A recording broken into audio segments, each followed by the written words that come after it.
Assalamualaikum warahmatullahi wabarakatuh. Nama saya Yati Oktavia, NIM 18070016008. Di sini saya akan membahas tentang bagaimana klasifikasi anak remaja berkebutuhan khusus ADHD, Attention Deficit Hyperactive Disorder.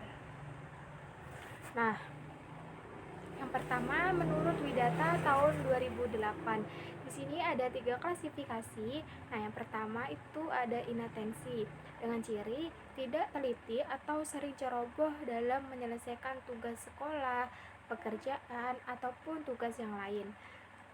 Sulit mempertahankan konsentrasi untuk menyelesaikan tugas atau permainan. Sering tidak mendengarkan pada saat diajak bicara. Cenderung tidak mengikuti instruksi dalam menyelesaikan tugas sekolah ataupun pekerjaan. Nah, yang kedua itu ada hiperaktivitas dengan ciri tidak dapat duduk dengan tenang. Jadi, penderita ADHD ketika duduk, tangan dan kakinya itu bergerak. Sering meninggalkan bangku tanpa alasan yang jelas. Berlari, memanjat tidak pada tempatnya. Tapi, pada usia dewasa ini lebih ditunjukkan dengan sikap gelisah. Selanjutnya, kesulitan dalam menikmati kegiatan atau permainan yang tenang dan membawa relaksasi. Nah, yang ketiga ada impulsif. Di sini dengan ciri seringkali memberikan jawaban sebelum pertanyaan yang ditanyakan itu selesai. Jadi, ketika guru sedang melontarkan pertanyaan yang pertanyaan itu belum selesai, si anak ADHD itu sudah menjawabnya. Selanjutnya, mengalami masalah dalam menunggu giliran, sering memotong pembicaraan orang lain atau menyerobot.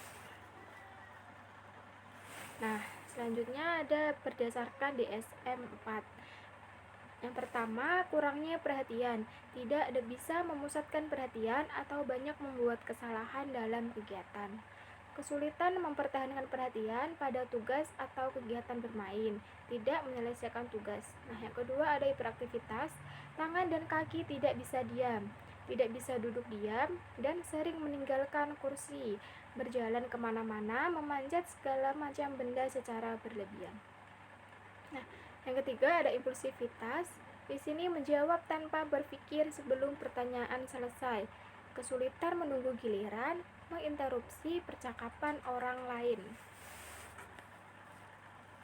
Nah, di sini ada 3 gejala utama ADHD. Nah, yang pertama itu ada hiperaktivitas. Di sini di mana kondisi anak berada pada kegelisahan yang berlebihan, yaitu ketika anak tidak dapat dengan tenang. Misalnya, anak suka berlari-lari atau melompat-lompat, berkeliling ruangan, tidak dapat duduk diam dalam waktu yang lama. Nah, selanjutnya yang kedua ada inatensi, kondisi di mana anak tidak fokus pada suatu pekerjaan, tidak dapat berkonsentrasi.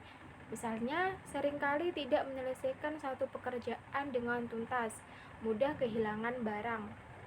Nah, yang ketiga ada impulsif, di mana kondisi anak suka melakukan pekerjaan secara spontan dan tiba-tiba. Misalnya, tiba-tiba memukul teman, mengganggu kegiatan orang lain, dan tidak sabar menunggu giliran. Nah, di sini ada 2 faktor penyebab ADHD. Nah, yang pertama yaitu faktor genetik. Faktor genetik menyatakan bahwa faktor genetik itu merupakan faktor yang terpenting dalam memunculkan tingkah laku ADHD. 1/3 dari anggota keluarga ADHD memiliki gangguan, yaitu jika orang tua mengalami ADHD, maka anaknya beresiko ADHD sebesar 60%. Pada anak kembar, jika salah satu mengalami ADHD, maka saudaranya 70-80% juga mengalami ADHD. Nah, yang kedua itu ada faktor neurobiologis. Beberapa dugaan dari penemuan tentang neurobiologis diantaranya bahwa terdapat persamaan antara ciri-ciri yang muncul pada ADHD dengan yang muncul pada kerusakan fungsi lobus prefrontal. Demikian juga penurunan kemampuan pada anak ADHD pada tes neuropsikologis yang dihubungkan dengan fungsi lobus prefrontal. Temuan melalui MRI atau pemeriksaan otak dengan teknologi tinggi menunjukkan adanya ketidaknormalan pada bagian otak depan. Bagian ini meliputi korteks prefrontal yang saling berhubungan dengan bagian dalam bawah korteks cerebral. Secara kolektif dikenal sebagai basal ganglia. Nah, masalah lain ADHD yaitu kesulitan akademik, masalah dalam berteman, dan menjaga persahabatan, perilaku melawan terhadap yang dewasa. Biasanya yang mengalami ADHD ini lebih banyak anak laki-laki daripada anak perempuan. Nah, anak dengan tipe ADHD ini biasanya mempunyai problem dalam memperhatikan instruksi, menyelesaikan tugas, berhubungan dengan anak lain, atau duduk tenang. Mereka seringkali membuat masalah di rumah dan juga dijuluki sebagai anak nakal di sekolah. Diganggu oleh teman-temannya. Kegiatan ini membuat anak ADHD berpikir bahwa dia tidak baik dan membentuk konsep diri dan kepercayaan diri yang rendah. Nah, selanjutnya saya akan menampilkan video tentang anak ADHD.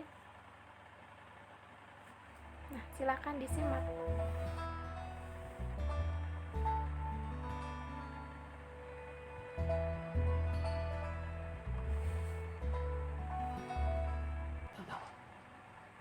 Don't forget homework. And clean your room, we have company coming tonight.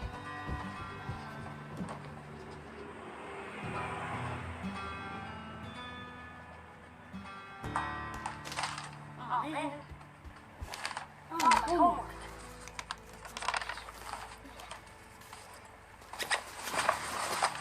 Come on, Lily, we gotta get going.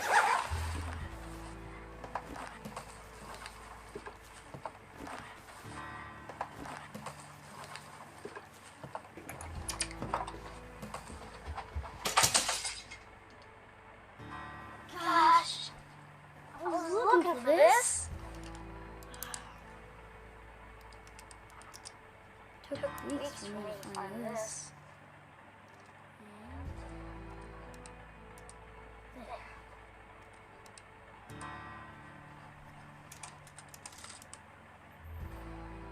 Awesome.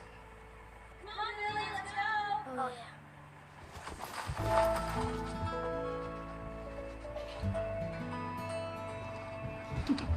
You have your homework?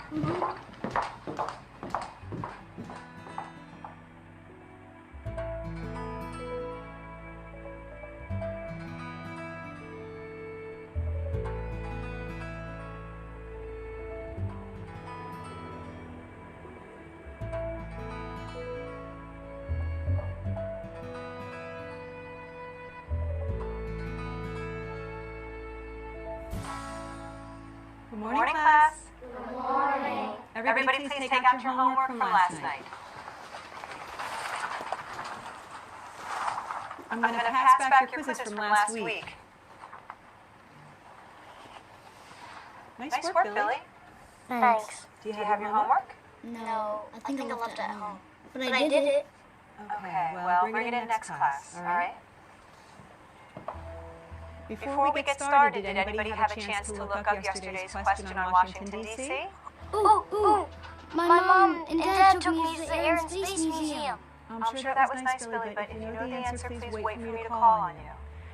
Anybody else? Susie. Washington, D.C. wasn't always a nation's capital. Philadelphia was the capital before that. That's right. In fact, our nation had two capitals before it. The first one was in New York City, and the second one was in Philadelphia. And then it moved to Washington, D.C., where it's remained for over 200 years. All right, we're going to have a pop quiz. Please take one and pass it back. You'll have 15 minutes to complete the quiz, and please put them on my desk when you're finished.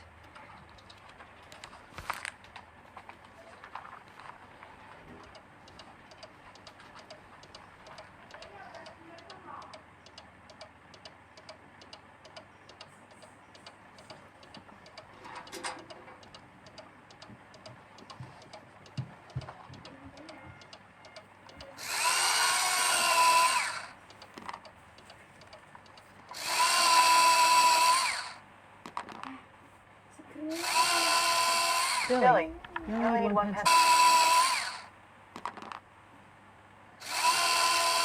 Billy, you only need one pencil. Okay.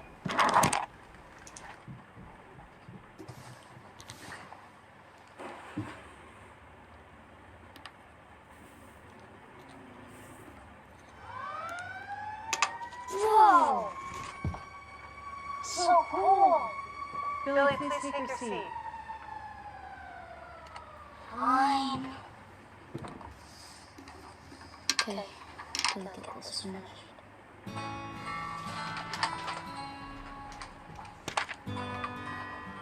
Okay, everyone, time's up. Pencils down. Please bring your papers up. But I didn't finish. It's okay, bring your paper up anyway.